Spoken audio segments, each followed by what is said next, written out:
안녕하세요, 이리아비입니다. 사실 전에 원작의 스토리 리뷰를 해나가면서 네즈코가 태양빛을 극복한 이유를 조금씩 이야기했었는데 애니메이션이 방영된 지금 이 부분에 관해 화제가 되고 있고 구체적으로 다시 정리할 필요성이 있는 것 같아서 영상을 만들게 되었습니다. 저도 사람들이 어떤 생각을 하고 있을까 궁금해서 귀멸의 칼날 커뮤니티를 눈팅하기도 하고 질문 같은 거 있으면 가끔 답변 달아주기도 하는데 네즈코의 태양 극복에 개연성이 없다, 뜬금없다라고 좀 논란이 있는 것 같아서 네즈코의 태양 극복 빌드업 과정을 이번 영상에서 알아보는 시간을 가져보도록 하겠습니다. 1기 1화에서 네즈코는 무잔에 의해 혈귀가 되어버렸고 그런 혈귀에 피해 지배당해 본능적으로 오빠인 탄지로를 잡아먹기 위해 공격하게 되죠.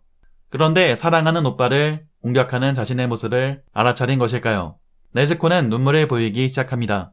사실 이때부터 혈귀인데도 자아를 어느 정도 가지고 있는 네즈코가 평범하지 않다는 것을 이후 등장한 토미오카 기유를 통해 설명하죠. 飢餓状態になっている鬼は親でも兄弟でも殺して食べる。今までそういう場面を山ほど見てきた。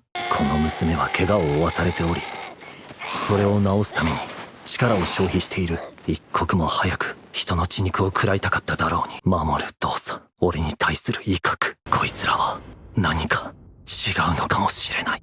사실 네즈코가 뭔가 다를지도 몰라라고 그녀를 특정하는 게 아니라 이 녀석들이라고 말하는 기우에 대해서는 뭔가 의미심장하죠. 이 부분은 스포일러 부분이니 뒷부분으로 빼겠습니다. 아무튼 탄지로와 네즈코는 오로코다케 사콘지를 찾아가게 되고 탄지로는 2년이라는 시간 동안 사기리 산에서 최종 선별을 치르기 위한 수행을 시작하게 되는데 그 이유는 뭐다?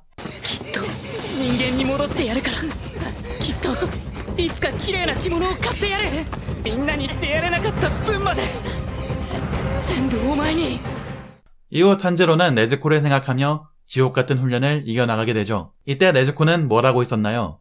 잠을 자면서 개꿀 빨고 있었죠. 당시 시점에선 그렇게 생각할 수 있는데 후에 내용을 보면 이것도 다 하나의 과정이었죠. 네즈코가 잠을 자는 이유는 인간을 먹지 않기 위한 몸을 만들기 위해 일종의 신체 변형을 거치는 셈이었습니다. 당시 탄지로는 왜 네즈코가 그동안 잠들어 있었는지 몰랐지만 이는 타마요에 의해서 밝혀집니다. 禰豆子さんは今極めて稀で特殊な状態です。2年間眠り続けたとのお話でしたが、おそらくはその際に体が変化している。通常それほど長い間人の血肉や獣の肉を口にできなければまず間違いなく凶暴化します。しかし驚くべきことに禰豆子さんにはその症状がない。この奇跡は今後の鍵となるでしょう。 그리고 이러한 변화의 완성은 도곡말편, 선제적인 통찰력을 가진 무이치로에 의해서 떡밥이 뿌려지고 타마요의 대사를 통해 완성되죠. 禰豆子さんの血の変化には驚いています。この短期間で血の成分が何度も何度も変化している。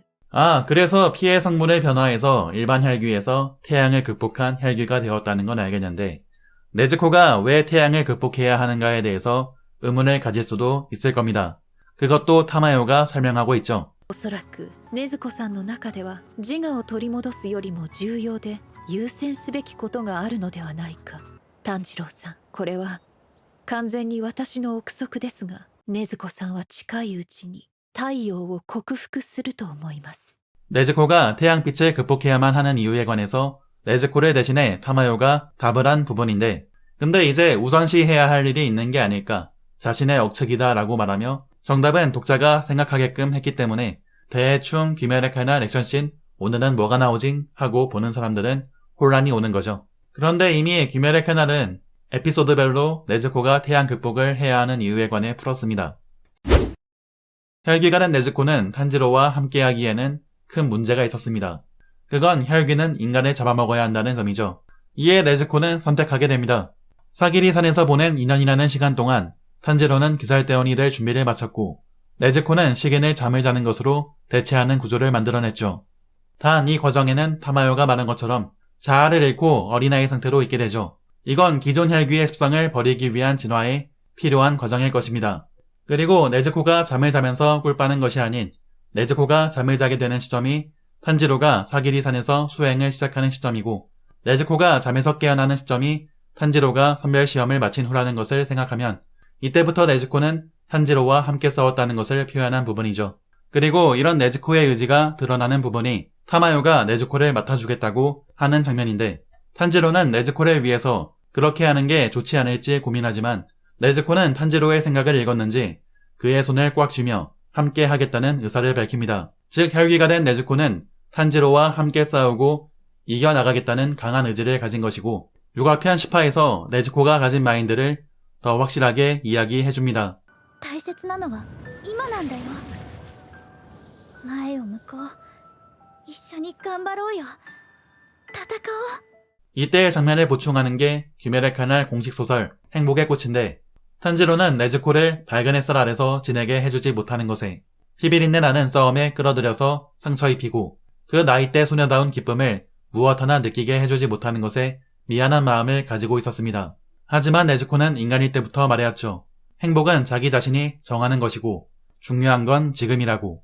그리고 이런 빌드업, 네즈코가 지금을 중요하게 여기고 앞을 바라본 결과가 완성되는 것이 태양빛을 극복한 도곡말편 11화입니다. 햇빛 아래서 지내지 못하는 것에 대해 탄지로가 미안한 마음을 가지는 것을 덜어주기 위한, 그리고 앞으로도 함께 싸워나가기 위한 네즈코의 마음, 그것이 타마요가 말한 네즈코가 중요하게 여기고 우선시 해야 할 일에 대한 답인 셈이죠. 그렇기에 네즈코의 태양 극복은 남매 연부터 시작된 빌드업으로 뿌행할 만큼 감동적인 장면이죠. 유포테이블은 네즈코의 노래를 통해 소중한 인연은 사라지지 않는다, 모두와 함께 있게 해줘 라고 가사를 써서 네즈코의 마음을 표현하기도 했습니다. 타마요는 네즈코의 상태를 기적이라고 표현했고, 기적이란 건 이유가 필요하지 않아서 기적이라고 부르는 건데, 그런데도 꼭 네즈코의 태양 극복 이유를 기적 같은 추상적인 개념보다 구조적으로 알고 싶으신 분은 결말 스포일러를 포함한 다음의 내용을 참고해 주시면 되고, 스포가 싫으신 분은 여기서 영상을 멈춰주시면 되겠네요.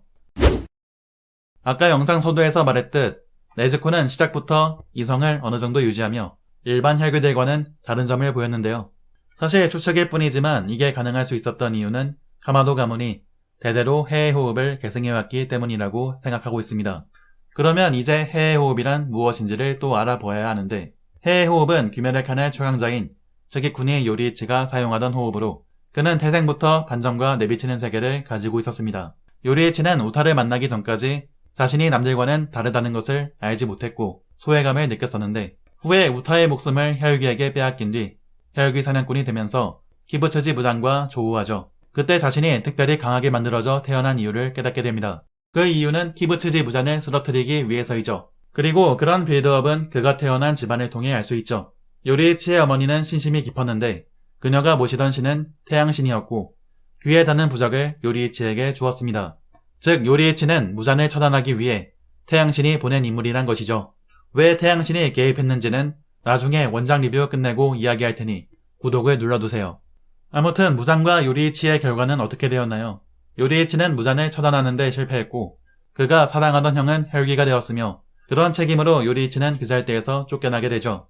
신이 보낸 인물이어도 코쿠시보의 시선으론 부족할 것 없는 최강의 무사임에도 그의 마음은 결국 인간하고 별반 다르지 않았고 그 누구도 지켜내지 못하고 사명도 이루어내지 못한 것에 낙담하며 마음에 큰 상처를 입었습니다.